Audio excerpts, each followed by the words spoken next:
Hey everyone, Zach here from Pro Sax Tips. Hope everyone had a great week. This episode is going to be on the three fundamentals of jazz: articulation, rhythm, and phrasing. And I'm going to talk about a book by Lennie Niehaus. And he has a series of these books, and the first one is Basic Jazz Conceptions for the Saxophone. This is what the cover of it looks like. When these first came out, there was no play-along CD with it. It was just the book itself, and that's kind of how I'm going to base this video on, is without the CD, and you'll see why you don't need the backing tracks for this book. So we're going to go and take a look at the purpose. This is the inside first page of the book, and the purpose, Lennie Niehaus writes, is: for some time now I have felt the need to write a method which stresses the fundamental rhythm, articulations, and phrasing commonly used by jazz groups. Through experience gained from teaching and playing, I, Lennie Niehaus, have discovered that these three elements are key to proper jazz conception and create universal difficulties for the students of jazz music. It is the purpose of this method to overcome these difficulties by presenting a comprehensive approach to these basic organisms of jazz. So, stressing the fundamentals of rhythms, articulations, and phrasing. And these are the big three when it comes to any style of music. Are the rhythms within that genre? Are the articulations coherent enough? And are the phrasings matching within the style that you're playing? So for jazz and any other kind of music out there, rhythms, articulations, and phrasing, how everything is played, tells us how different, helps us determine what style is one style against another style. So let's read on, and it says contents. This method is divided into two sections. So the two sections are etudes, exercises, and then there are tunes in the second half of the book. The first section consists of 12 exercises, and it stresses various rhythmic patterns. These patterns are then developed through a melodic song approach so that the player learns them in an interesting manner. The second section consists of 10 tunes which utilize all the material presented in the exercises. In both the exercise and the tunes, care has been taken to phrase all this material. This will eliminate any guesswork on the part of the student. If a saxophone part in a jazz arrangement was taken from a professional library such as Stan Kenton or Count Basie, one would find very few phrasing marks. Since jazz conception is a musical language all on its own, professional saxophone players, due to their experience, will phrase exactly without the aid of phrasing marks. However, if a player has not had this experience, it would be impossible for them to tongue, accent, slur, and phrase this music accurately. So, this is a book that helps you learn working on rhythms, articulations, and phrasing, which are, like I said, the three important things when you're learning a music style. So going on, one of the most important things to keep in mind while playing the exercises and the tunes is to play the eighth notes correctly. In the past, a bar of eighth notes was played as dotted eighths followed by 16th notes. It was believed that eighth notes played in this manner best exemplifies the syncopated feel of jazz. However, modern conception demands that a bar of eighth notes be played as quarter notes followed by eighth notes in a triplet figure, as you see here I have circled. This notation most accurately defines the proper jazz conception to employ when playing eighth note patterns. So we'll go down here, how it's played: long, short, that quarter note, eighth note triplet. So one of the best ways to internalize the rhythm is using a long vowel word and a short vowel word. So do, va, do, va, do, va, do, va. So how it looks, regular eighth notes over here, but still do, va, do, va. Okay. Hopefully that makes sense. It's going to be, for those out there that have never really played jazz phrasing before, this is something that you might have to go back and listen to over and over again. And start listening to jazz players. Listen to how they are swinging their notes. There are also 3 phrasing marks, which are used continually in this method. They are the accent. Note is accented and held its full value. The house top accent. This note is accented and played shorter length. And then the tenuta. The note is given full value and attacked with a legato tongue. For me, a legato tonguing uses a soft consonant like the letter D, and so you're going do do, which is why we use the do in the phrasing do va. So a T sound would give you a harsher articulation. So you want to use a softer consonant D when you're playing non-accented notes. So going on after talking about the accents. He continues on saying, I have intentionally omitted staccato marks in order to avoid very short and detached notes. I must also stress that the legato tongue should be used frequently. With legato tonguing, one can effectively play a steady flow of moving notes intermingled with accents and tongue notes on different parts of the beat. There are no written tempo markings, however, as in numbers. There's no tempo markings. It just uses medium and moderate fast tempos. Naturally, the tempo selected will depend on the player's ability. So what that means is don't take this too fast. Take slow steps. It's like whenever you start learning anything, you want to start out slow and build up to your goals. So my advice to you is to take it slow. If there's a piece that you want to play and it's going at 210 beats per minute, take it down half that speed, at half that tempo. Start out at 105 and work your way through it. If you can get through the whole piece controlled at 105, no problem, then go up to 112, 118, 120, and just keep working yourself up to failure. And once you hit that failure point, back yourself off a little bit and work yourself up to that goal. That will be your goal tempo. So let's go on and take a look at the music. All right, so now we're looking at the first 4 lines of the first exercise in the book. So as you can see, when I started playing out this book, I had to write out do and va underneath each eighth note for the first couple lines so I could get used to seeing that and verbally or mentally picturing that in my head while I was practicing this. When I started this, I had already been playing in concert bands for about 2 or 3 years, and so ingrained in my brain that eighth notes were strictly down and up, down and up, down and up. So when I see an eighth note, that's what I was first thinking. So now when I was starting out with this, I had to write it in, and just to get that going, just to get my brain to think differently, that when I'm playing non-concert band, when I'm playing swing music, when I'm playing blues, I want to play the eighth note swung. Let me play the first few lines for you here so you can kind of hear what's going on.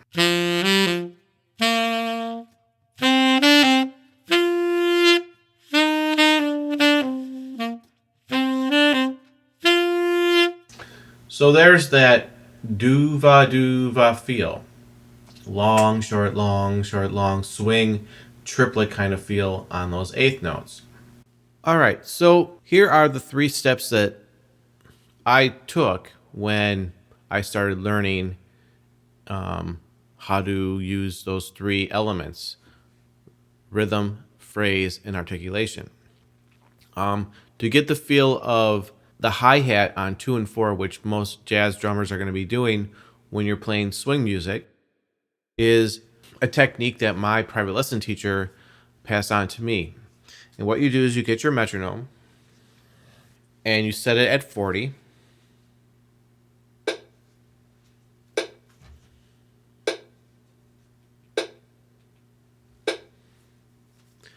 And that's going to simulate the hi-hat. 2, 3, 4, 1, 2, 3, 4, 1, 2, 3, 4. And what you're going to do is you're going to play along with the metronome going at 2 and 4 throughout the whole piece. So what you have here is the hi-hat going on 2 and 4. A 2, 3, 4. A 1, 2, a 1, 2, 3, and.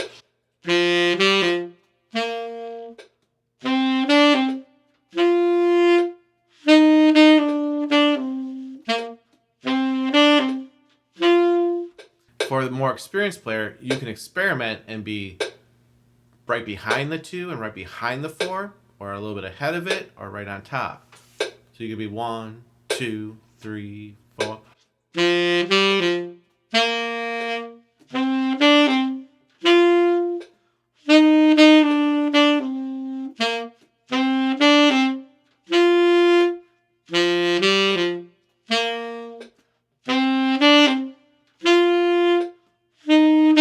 Or you can be right on top of it.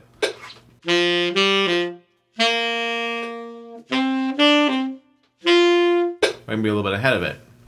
Oh, 2, 3.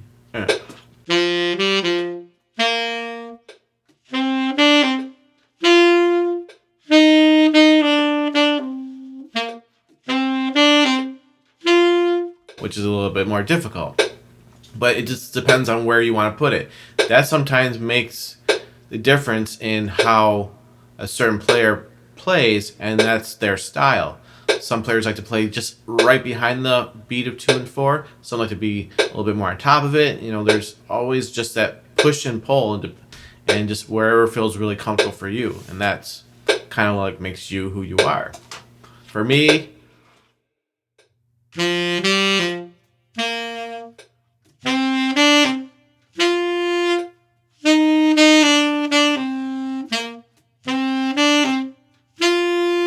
I wait till like the very last millisecond that I can. I like to be just a little bit more tension, a little bit more pull behind that 2 and the 4. That's what I try to do. I'm not saying I do it every time perfectly, because I don't, but that's my goal, is to make sure that I'm just, really laying back on that beat. So, and that takes time. It's not going to come easily. You're not going to get it right away. I didn't get it right away. It was really, really difficult for me to play right away on that 2 and 4. And it took time and practice. And the more you do it, obviously, the more you're going to get comfortable with it. And that's what it really comes down to. Are you comfortable with it? Are you confident of your playing? And it's going to take time. Now, after you're done practicing with the metronome on 2 and 4, what you want to do is get something like CD Metronome by Paul Carmans, and I will find the link and put it down below in the description box. But what this basically is that Paul Carmans, instead of just making a drum loop, he actually played the whole time live for each one of these tracks. And it starts at 50 beats per minute in a ballad 4/4, and it goes to 54, 57, 60, 65, 70, all the way up to 70 beats per minute for a ballad. And then it brings it back down on track 7 to 50 beats per minute swing, and same kind of thing.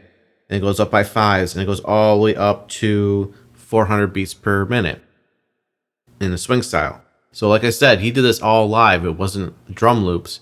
He just set, his metronome, and he just recorded it, playing it at that tempo. So I had the metronome at 40, so we're going to do 80.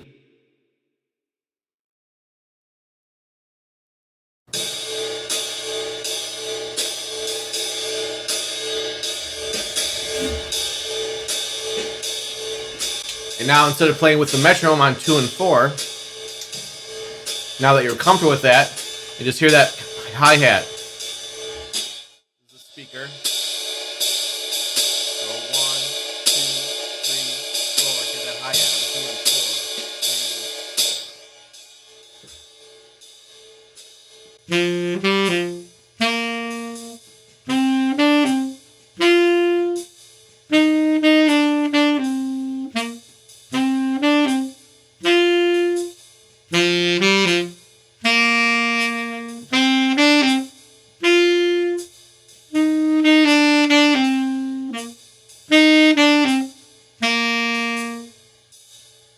So that was at 80, which is the 40 click for the metronome, because metronome is going 2 and 4. So you need to double that if you're going to do it with something like this. And this is a great tool. And then when you work yourself up, make a goal. How fast do you want to play this correctly in phrasing, rhythm, and articulation? Because you have to make sure all three of those are in sync as you're playing this. If you're just going for speed and don't care about anything else, then what's the point of doing it? So make sure that you keep it slow when you start and just work yourself up until it feels at a tempo you're really comfortable with. That feels really good to play at that tempo. Sometimes things don't sound good at a very fast tempo, and some things don't sound good at a very slow tempo. So use your musicianship and decide how fast your tempo is going to be on that. So like I was saying in the beginning of the video, when these books first came out, there was no play along tracks to come along with it, because all you were working on is articulation, rhythm, and phrasing. And if you're working with a metronome, and when you put it at 2 and 4, working the hi-hat, simulating the hi-hat, then you're working on your rhythm, you're working on your phrasing, and then your articulation comes in on top of those two parts of your foundation. But if you go online, you can see that these books now come with play along CDs, which is great. For the exercises 1 through 12, it's just a rhythm section, which is a great thing. So once, if you don't want to get the CD Metronome by Paul Carmans, then the CDs are the next best thing. But it's always good to practice just with the metronome to start getting used to that 2 and 4. It's going to help you guide you through the whole piece, because you know what notes are going to be on 2 and which notes are going to be on 4, and just helps with the overall feel of the whole piece. And then, like I said, use the Paul Carmans CD Metronome or the CDs that come with the book. This is what they look like, and you can see it says includes play along CD. That would be my third choice. First would be the metronome to get you started, then to move on to the CD Metronome. And if you can't find that online, but I should have a link below for it, then the CD works just fine. The etudes are just rhythm section, I believe. If I remember right from other people there telling me that the etudes, the exercises, are just backing tracks with drums, bass, and piano. And then the tunes themselves, they have someone performing on top of it with the saxophone. I think it's alto. They have an alto player playing the heads, the whole pieces of the tunes. But I think most importantly is to get used to that 2 and 4 with the metronome, and then either the play-alongs like the Jamie Abersols or the Lennie Niehauses, or the Hell Leonard has a series out there as well. If I can find that, I'll put it in the links below. If you thought this video was done well and it was very helpful and informative, I'd appreciate you hitting the like button. If you haven't subscribed, please click on that if you feel so, and the bell to let you know when my next video is coming out. Speaking of my next video, the interview with Nikki Roman, the assistant professor saxophone at University of Wisconsin-Milwaukee. So I'm looking forward to that and getting that out to you guys as soon as possible. Have a great night, everyone, and I'll see you next time.